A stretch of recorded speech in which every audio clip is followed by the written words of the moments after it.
Welcome to Dallas, everybody. I'm Steve Feldman, your program committee chair. I'm an employee of CNET Networks who deserves thanks for giving me the funding to be here and the time to actually work on all this.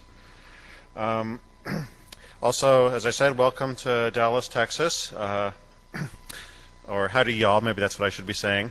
You can tell that we're in Texas, by the way, because everything is bigger here, as they say. It turns out to be true. I noticed that when I was flying in on Saturday, it took a really long time to get the rental car shuttle from the terminal to the rental area. It's like 10 miles or something. You could also tell because my compact car was like this.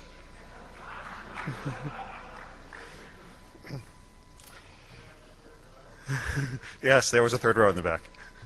I'd like to give a big thanks to our host, Yahoo, in particular Brokaw Price, Brian Lacroix, Mike Gallagher, Todd Parker, Raj Patel, Brad Parker. Brokaw will be up here in a moment giving you his welcome as well. Yahoo has done a wonderful job for us and has some exciting entertainment planned for us this evening, which he'll tell you more about. I'd like to thank my fellow program committee members, too many to mention all at once, but they've all worked hard on bringing you the program that's here, so they deserve some thanks. Thank you. There are a couple changes to the posted agenda, which I'm going to give to Susan so she can put on the website. One of them is a talk we've added tomorrow by Randy, and we've done some rearranging Wednesday morning because we've added a panel discussion on the Hurricane Katrina and similar disaster recovery, which is going to follow the talk we've already had scheduled about Katrina recovery.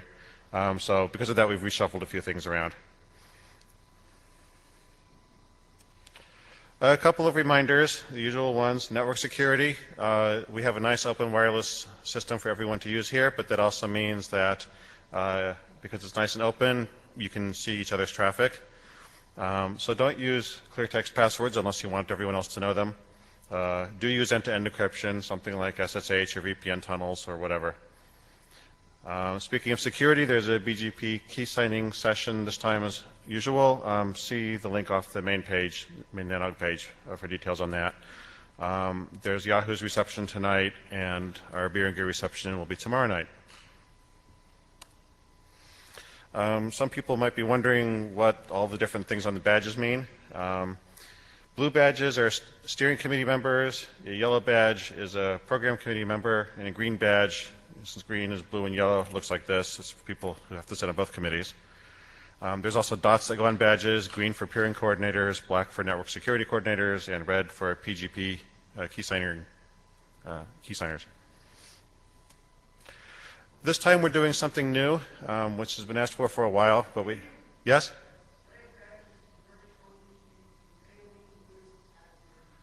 Ah, very good. Thank you, Randy. Since his mic wasn't on, red badges will be for mailing list admin panel members. Okay, lightning talks. A lightning talk is a 10-minute or less presentation. That's exciting. Whatever.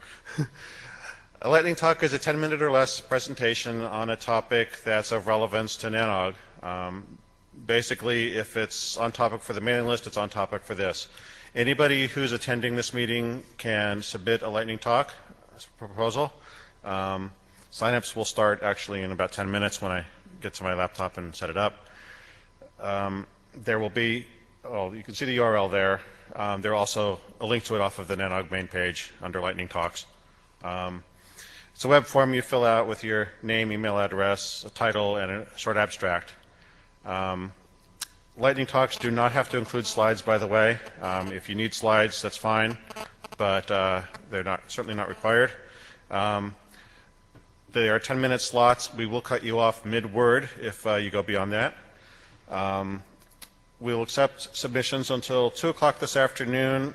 If we have more than the 6, we'll choose randomly. If we have less than the 6, we'll keep the submissions open until the slots are full. I understand other conferences use lightning talks as a great way to float new ideas, to get people talking to each other. So hopefully that'll happen here. That's it for me. So now I'd like to introduce Brokaw Price from Yahoo.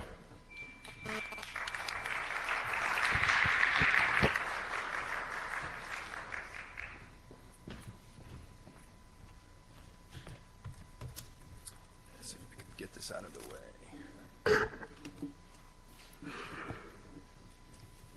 Just pass that over to if you don't mind. Welcome. Yahoo! I'll try to get everybody to do the yodel here later tonight after some beers. Well, on behalf of Dallas, the great state of Texas, and Yahoo, I'm honored to welcome you to NANOG 36. As a host, I've tried to think through all the details that goes into hosting one of these things. The hotel? That gets interesting. There aren't many hotels in Dallas that can accommodate a group of this size. You need 2 large ballrooms. Most hotels only have 1.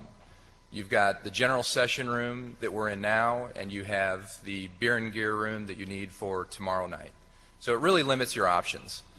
So we were down to this and another hotel, the Hyatt, and it was booked, particularly after the Hurricane Katrina came through and wiped out a lot of the conference space. So I hope the hotel has worked for everybody. So far, I've been real pleased with their attention to detail and the way all the details have been addressed. So hats off to the Fairmont Hotel. We've tried to look at the distance also to various restaurants when we were choosing hotels, and I hope everybody's found the hotels or the restaurants down in the West End. There's also a trolley that will take you to various restaurants that are over on McKinney Avenue. I encourage everybody to kind of tour Dallas, our restaurants, and some of the museums that are nearby as well. There's the Nasher, the Dallas Museum of Art, and just a lot to do in this area. It is a little bit dead in the downtown area in Dallas after hours, as you probably know from Sunday or Saturday night, but I think that's on the fix. We've got some big high-rise apartments coming into downtown Dallas, and it looks like the Ritz and the W are being built in downtown Dallas as well. So our city is changing. One of the things that you need when you host a NANOG is a big fat internet connection, and that is always something that I think hosts in years gone by have found a bit of a challenge. When we started talking to the folks here at the Fairmont, you know, obviously ballroom size is important, but also that internet connection is important as well. And they were pretty pleased that they had 4 T1s. They actually had 2, and another pair was going to be delivered a little bit later. Actually, they were installing the second pair of T1s when we were pulling the fiber for this event. So we kind of said, well, I just don't think that that's going to quite do it. And we got that resolved, but I'll get into that a little bit later. The terminal room is something that we had to deliver on as well as hosts. I think everybody has seen the virtual terminal room that we have over here by the registration area.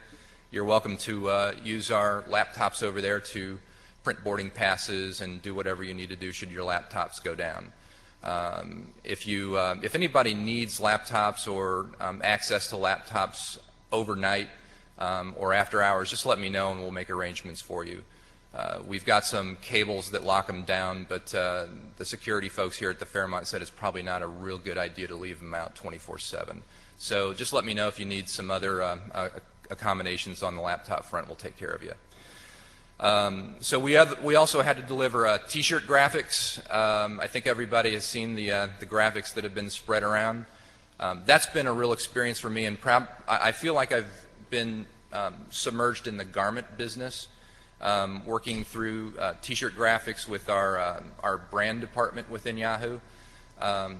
They are very careful about the color of purple, and you know, yellow is not good. You can use purple or black, and it's been really a lot of fun. It's been and I think it's come out real well. So I hope everybody's happy with the Geek and Boots graphic that we put together for the T-shirts.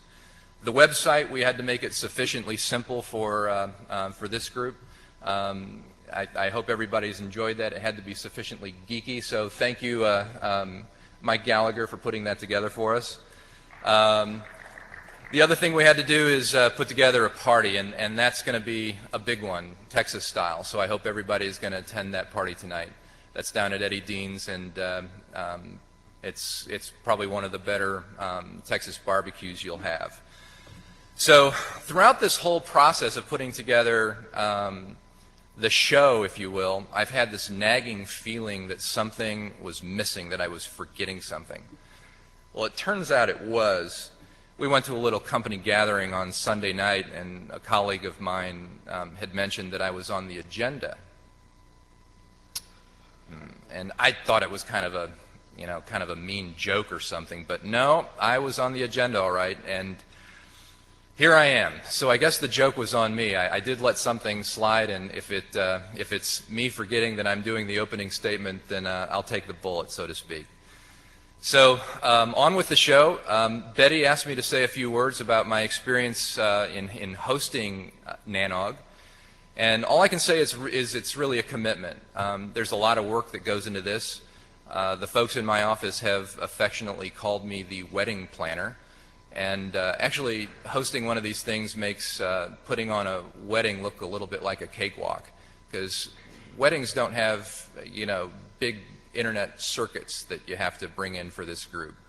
And I think the worst thing in the world would be to have a connection to the net that didn't perform flawlessly. It's almost like you'd have to, let's just say, for example, you were, I don't know, a cardiologist, and you botched, some sort of operation with all the cardiologists, the premier cardiologists in the world looking on. So we didn't want to botch that. So I hope is everybody on the net now, by the way? Everything's working? Okay, great. So we can tick that one off our list. So I've been to quite a few NANOGs over the last few years. You guys have probably seen me drinking coffee and eating cookies out in the hallway and schlepping for peering. But I've never really had an appreciation for what goes on behind the scenes in one of these things until I took on hosting this NANOG. Well, there's a lot that goes on. And I guess I'll just take this opportunity to express my personal gratitude to Merritt and the community that makes NANOG what it is. You guys are animals. I mean, we've had conference calls every 2 weeks leading up to NANOG 36. I know that the folks in Merritt do everything they can to get everything ready, from negotiating with the hotel and the AV folks, packing and shipping the gear. It's kind of like your roadies, right? And you've done a great job of putting these things on in the past, and it looks like we're ironing out a lot of the kinks going forward. And I hope this NANOG is evidence of that. Reminds me of that Jackson Browne song, Staying. Anyway, I won't sing. That's not good. The Loadout, right? If you look around the corner, there's a room that looks like any knock of size. There's probably a couple miles of cable laying on the ground. Again, there's a lot that goes into putting these things on. It ain't magic that makes these things go off without a hitch. So thank you, Merritt. Thank you, Larry, Betty, Chris, Dave, Susan, Lori, Jason, Carol, Dwayne, Steve, Tony, Joel, Lucy, Tom, Greg, the program committee, the steering committee. It's all been worth it. What is that noise? Cover the mic for a second. These are exciting times. I think everybody will agree with me there. There are challenges and opportunities ahead of us. We're building something. It may not always work, but it is not what it used to be, and that is for sure. We are pushing more traffic on the Yahoo side than we ever have before. We're buying bigger and bigger pipes. We're building bigger and bigger data centers, buying more gear. We're turning up OC 192s with some regularity now. We're lighting Seattle and Vienna. We're evolving, and I'm sure everybody in the room shares that with me. I think part of our evolution can be evidenced in this NANOG. we as a community, and I'll just speak for myself, value what this community does and how it helps shape the internet. This community, I think, values our participation on the Yahoo side, and we are part of this community, and it is becoming and has become part of us. We all need to keep it alive to help nurture and help it grow. And so I would encourage anybody in the audience to consider hosting a NANOG. It's a great experience. We've had a lot of discussions internally about the prospect of hosting a NANOG, and it's an interesting process. And it kind of goes like this. Well, what's NANOG? And why would we do this? What's the ROI? And so we've broken it down to how many megabits per second we need to bring up in terms of new peering. And Dan Golding was kind of joking around. So we're going to have this thermometer that shows where we are in bringing up new peering sessions. And once we hit the top of the thermometer, then we've broken even. So, and then we'll kind of do like KERA does with public radio and take over the microphone and stop the whole thing while we do a pledge drive for peering or something. I'm joking, but we go through that, and I've talked to some other people in the audience that are considering hosting NANOG, and it sounds like they've gone through the same process as well. But I don't think it's about ROI. It's about supporting the community. It's about kind of taking responsibility and saying, okay, it's our turn. There's some other folks that have stepped up and hosted in the past, and it's Yahoo's turn to do the same thing. So again, I encourage you to consider taking responsibility and hosting NANOGs going forward. Avoid Valentine's Day. Yeah. And nor'easters. I think we're going to have a smaller crowd this round because I just heard on the radio there are 26 inches of snow sitting on the ground in Central Park. I think there's also 26 inches of snow in the Washington area as well. So some of our colleagues are likely not here today because of the nor'easter that blew through recently. If you host, feel free to call us for advice. The best piece of advice I can give you is to start early on that circuit. We had a little bit of a major gotcha. It's not a little issue here. We aside from the access, or aside from this statement, we were unprepared on the access point earlier on.